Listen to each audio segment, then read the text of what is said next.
Hello students, Navodaya में आपका स्वागत है। आज के इस वीडियो में मैं जवाहर नवोदय विद्यालय क्लास 9 के लिए फोर्स एंड प्रेशर का सॉल्यूशन डिस्कस करने जा रहा हूं, जो कि अरिहंत की इंग्लिश बुक से है।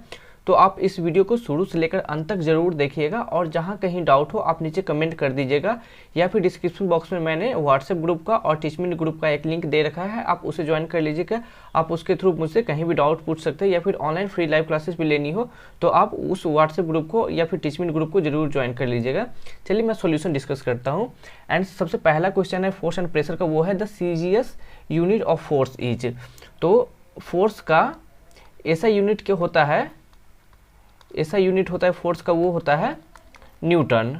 एंड सीजीएस यूनिट जो होता है फोर्स का, वो होता है डाइन। एंड 1 न्यूटन बराबर 1,00,000 डाइन होता है। तो ये आप याद कर लीजिएगा, सीजीएस यूनिट डाइन हो गया एंड ऐसा यूनिट न्यूटन हो गया।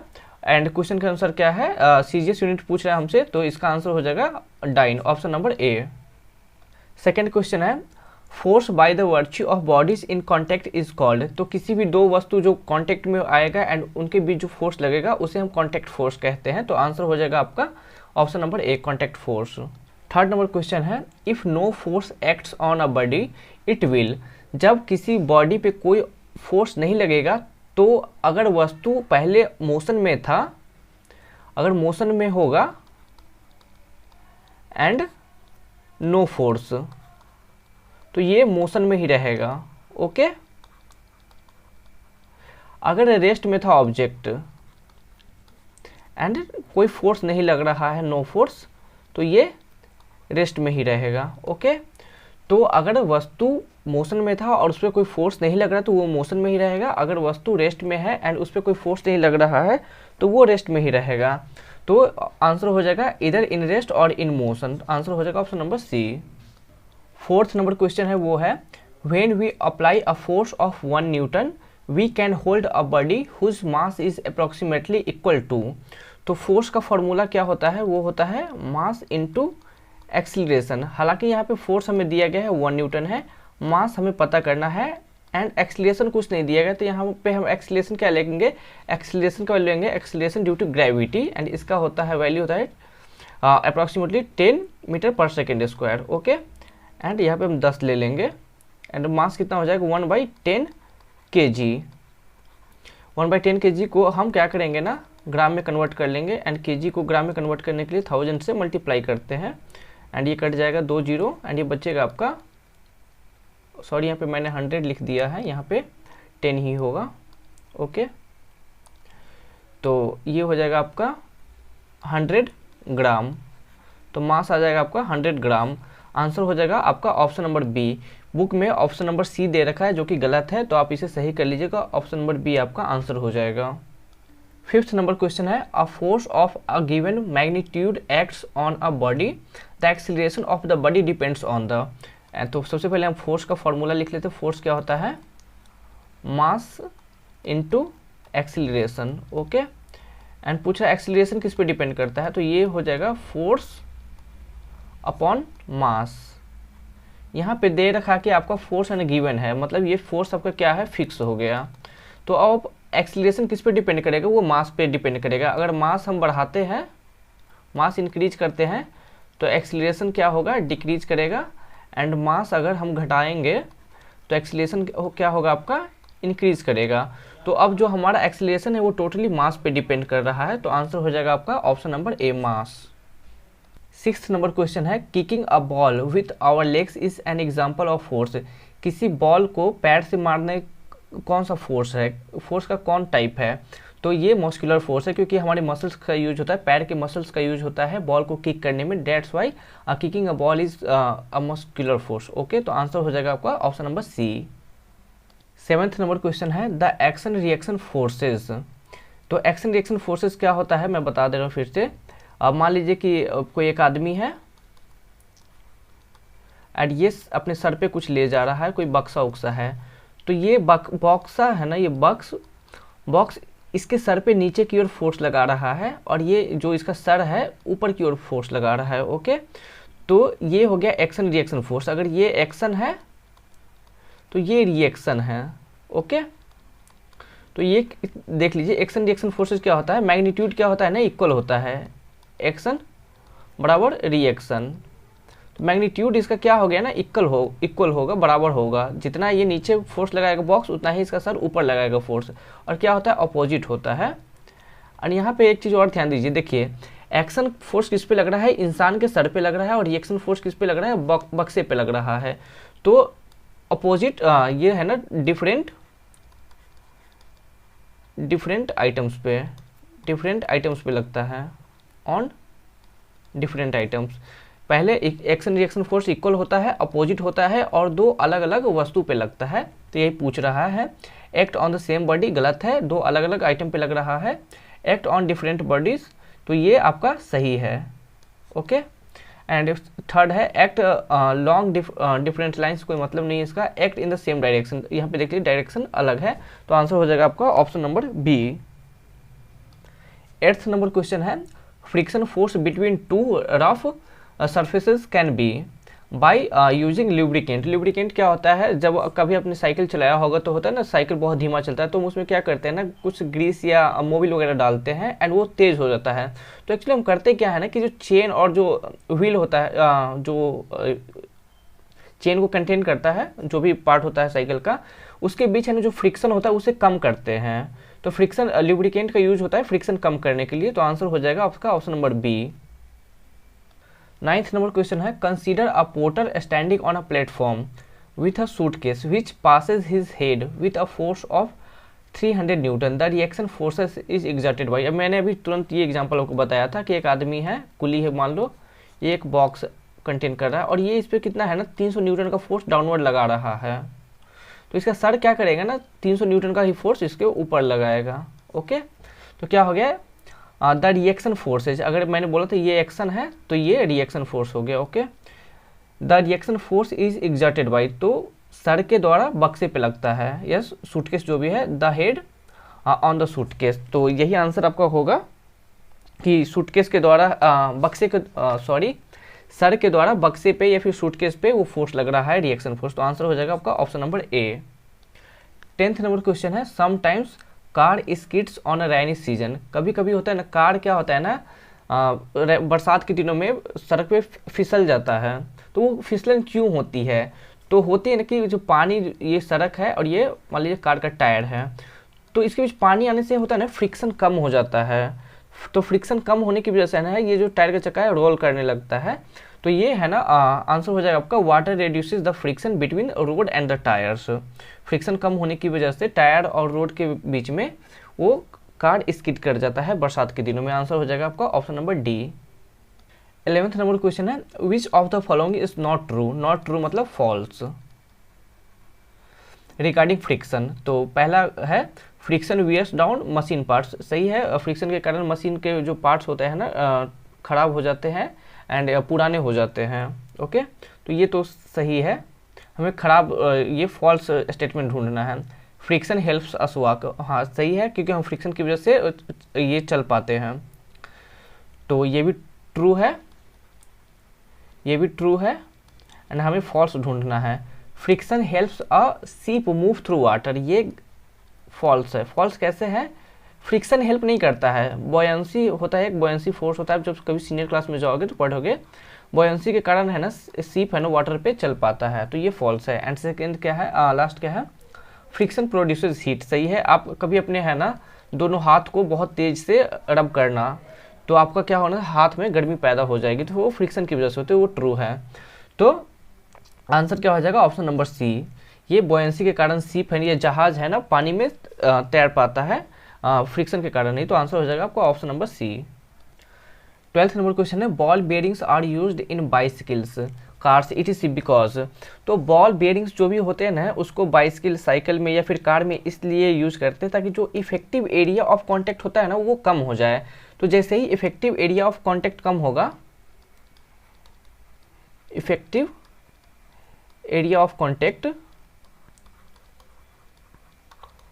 कॉन्टैक्ट रिड्यूस करने के लिए, एंड ये जैसे रिड्यूस होगा क्या होता है ना, फ्रिक्शन भी रिड्यूस हो जाएगा, फ्रिक्शन कम हो जाएगा, फ्रिक्शन भी रिड्यूस हो जाएगा। तो जो साइकिल होता है या फिर कार होता है वो तेज़ी से दौड़ेगा।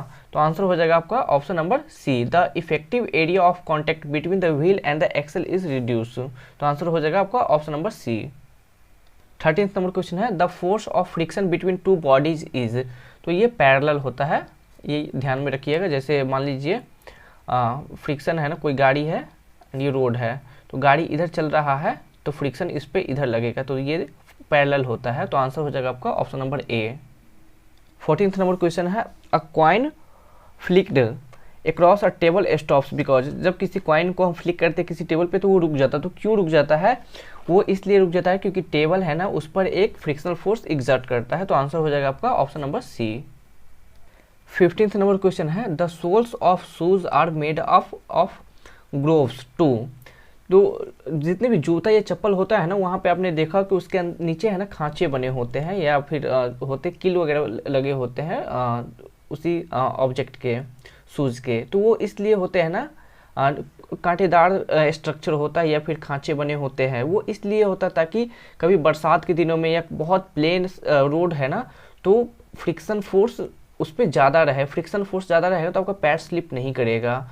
तो फ्रिक्शन फोर्स इंक्रीज करने के लिए जो सोल होता है ना, उसको खांचेदार बनाया जाता है या फिर किल नुमा टाइप बनाया जाता है, या फिर उसका स्ट्रक्चर है ना ये रफ रखा जाता है। ओके, तो फ्रिक्शनल फोर्स इंक्रीज करने के लिए ताकि आपका पैर स्लिप ना करे, तो to increase frictional force acts on it. Answer हो जाएगा आपका option number A. 16th number question है, the fluid friction depends on. तो फ्लूइड फ्रिक्शन क्या किस पे डिपेंड करता है? तो speed of object with respect to fluid, हाँ इस पे डिपेंड करता है। साइज ऑफ ऑब्जेक्ट इस पे भी डिपेंड करता है। शेप ऑफ ऑब्जेक्ट इस पे भी डिपेंड करता है। मतलब ये साइज ऑफ ऑब्जेक्ट पे भी डिपेंड करता है, शेप किस तरह का है, रेक्टेंगुलर है या फिर किस तरह का है, क्यूबिकल है, सिलिंड्रिकल है, जिस भी तरह का हो उस सब पे डिपेंड करता है। तो आंसर हो जाएगा आपका option number D. 17th number question है, relation between the SI unit of force and the weight of 1 kg mass. तो फोर्स बराबर क्या होता है? Mass into acceleration. एंड यहाँ पे ए के बदले हम क्या लेंगे? ए के बदले यहाँ लेंगे हम जी, जिसका वैल्यू होता है 9.8 मीटर पर सेकेंड स्क्वायर। कहीं कहीं सुविधा के लिए हम 10 भी ले लेते हैं। तो मास कितना है? 1 kg है, एंड ए का वैल्यू कितना आ गया? 9.8 मीटर पर सेकेंड स्क्वायर। तो ये हो जाएगा आपका 9.8 न्यूटन। आंसर हो जाएगा आपका option number C. 18th number question है, the speed of a falling body increases continuously, this is because. तो जब भी आप किसी ऑब्जेक्ट को नीचे गिराते हो ना, तो उसका स्पीड बहुत तेज हो जाता है, स्पीड बढ़ता जाता है। क्यों होता है? क्योंकि अर्थ है ना, उस पर एक फोर्स एग्जर्ट करता है, अपनी ओर खींचता है, force of gravitation. Okay, gravitational force की वजह से उसका जो है ना स्पीड बहुत तेज हो जाता है। तो आंसर हो जाएगा आपका option number D. 19th number question है, the force of gravitation acts. तो फोर्स ऑफ ग्रेविटेशन एक्ट्स किसके बीच में लगता है? तो ये दुनिया में जितना भी ऑब्जेक्ट है, कुत्ता और बिल्ली के बीच भी लग सकता है, कैट एंड डॉग के बीच भी लग सकता है, मैन और एलिफेंट के बीच में भी लग सकता है। दुनिया में आपको जितना भी ऑब्जेक्ट दिख रहा है, पेन, कॉपी, कोई बंदा अमेरिका में बैठा है और मैं यहाँ पे बैठा हूँ, तो हम दोनों के बीच में है ना फोर्स ऑफ अट्रैक्शन लग रहा है, लेकिन वो इतना कम है ना कि दिखता नहीं है। तो फोर्स ऑफ अट्रैक्शन दुनिया में जितने भी ऑब्जेक्ट्स है सबके बीच में लगता है। तो आंसर हो जाएगा आपका between all bodies in the universe. Answer हो जाएगा option number C. 20th number question है, one boy is carrying a bucket of water by his one hand and wood cube with his another hand. If he places the wood cube in the bucket of water then he will feel. एक लड़का है, उसके हाथ में एक है ना bucket है और एक हाथ में उसका लकड़ी का कोई क्यूब है, एंड इस पर कुछ फोर्स लग रहा है। इस मान लो m1 है, तो शुरू में इस पर लग रहा है m1g फोर्स लग रहा है नीचे, एंड ये है ना m2 मास है, तो m2g लग रहा है। तो टोटल फोर्स क्या लग रहा है? m1 plus m2g। अब उसने क्या किया ना कि इसी जो बाल्टी में ही है ना, जो ये बाल्टी है इसका, इसी में ही वुडन क्यूब को रख दिया। तो अब इसका मास कितना हो जाएगा? टोटल का मास हो जाएगा m1 plus m2, and force कितना लगेगा? F लगेगा इस time m1 plus m2 into जी। तो पहले लग रहा था उतना ही फोर्स अभी भी लग रहा है, पहले m1g प्लस m2g, अभी भी लग रहा है m1g प्लस m2g, मतलब उस पर सेम वेट या सेम फोर्स लगेगा। आंसर हो जाएगा आपका ऑप्शन नंबर ए। 21 नंबर क्वेश्चन है प्रेशर इज, तो प्रेशर एक स्केलर क्वांटिटी है। मैंने scalar quantity and vector quantity class में आपको बताया था, आई होप आपको याद हो। नहीं याद है तो आप जाकर फिर से टीचमेंट पे जो वीडियो पढ़ा हुआ है उसे देखिएगा, आपको समझ में आ जाएगा। हम लोग आगे बढ़ते हैं। 22 नंबर क्वेश्चन है if a force of 1000 newton acts on an area of 100 metre square the pressure equals to. तो प्रेशर क्या होता है, प्रेशर का फॉर्मूला होता है फोर्स अपॉन एरिया। फोर्स आपको कितना दे रखा है 1000, ओके, एंड एरिया कितना है 100। ये आपका हो गया 10 न्यूटन पर मीटर स्क्वायर। आंसर हो जाएगा आपका option number B. 23 number question है the pressure in the bottle filled with water is maximum. एक मान लेते बॉटल है एंड इस पे है ना पानी भरा पड़ा है, तो सबसे ज़्यादा प्रेशर कहाँ पे होगा, यहाँ पे होगा, यहाँ पे होगा या यहाँ पे होगा। अगर यहाँ पे प्रेशर होगा तो बस ये एटमॉस्फेरिक प्रेशर जो थोड़ा सा है एटमॉस्फेयर का वो लगेगा इस पे, जो गैस उस है। यहाँ पे होगा तो एटमॉस्फेरिक प्रेशर तो लगेगा ही, प्लस ये जो इतना पानी है इस पानी का भी प्रेशर लगेगा। तो यहाँ पे सबसे कम होगा, लीस्ट होगा, यहाँ पे लेस होगा, एंड यहाँ पे सबसे ज़्यादा होगा, सबसे ज़्यादा होगा, ओके, सबसे ज़्यादा या फिर मोस्ट कह लो। सबसे ज़्यादा प्रेशर यहाँ पे होगा, तब यहाँ पे होगा, तब यहाँ पे होगा, और यहाँ पे कम होगा प्रेशर, ओके।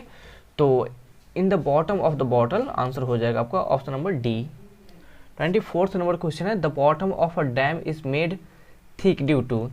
कोई भी डैम होता है ना उसका जो बॉटम होता है बहुत मजबूत बनाया जाता है। क्यों बनाया जाता है, मैंने जस्ट अभी आपको बताया कि बॉटम पे सबसे ज़्यादा प्रेशर लगता है तो उसके टूटने का डर रहता है, इसलिए उसको मजबूत बनाया जाता है। आंसर हो जाएगा the water exerts more pressure on the bottom wall, okay. तो आंसर हो जाएगा आपका ऑप्शन नंबर डी।